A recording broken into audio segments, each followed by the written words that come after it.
La question des ressources humaines sera un enjeu central dans les prochaines années pour le secteur hospitalier. À France Stratégie, nous avons réalisé un travail de prospective des métiers et des qualifications avec notamment la DARES, le service statistique du ministère du Travail, et dans lequel nous montrons que les besoins de recrutement seront particulièrement importants dans les professions d'aide-soignants, d'infirmiers sages-femmes, de médecins ou de professions paramédicales. 840 000 postes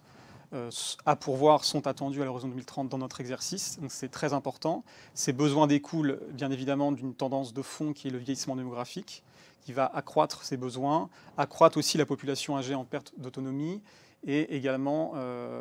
est lié aussi au fait que de plus en plus de Français sont atteints de maladies chroniques qu'il faudra bien évidemment prendre en charge et suivre de manière beaucoup plus longue que par le passé. Donc ces besoins seront très importants, et il y a en particulier deux métiers pour lesquels il y a un enjeu très fort, puisque ces métiers sont déjà en très forte difficulté de recrutement aujourd'hui. Ce sont les aides-soignants et les infirmiers sages-femmes, qui sont des métiers quasi exclusivement exercés par des femmes d'ailleurs.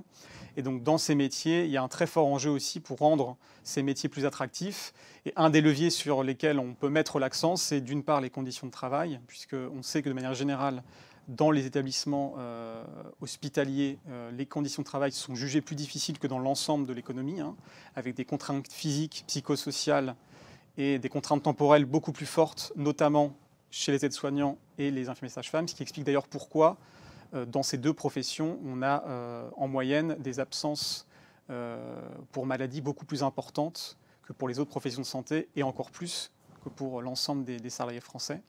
Donc un enjeu très fort à améliorer ces conditions de travail, et de manière plus large aussi, il y a un enjeu sur la rémunération dans ces deux métiers, puisque déjà, en moyenne, ce sont des métiers qui sont moins bien rémunérés que l'ensemble des salariés français, à temps de travail comparable.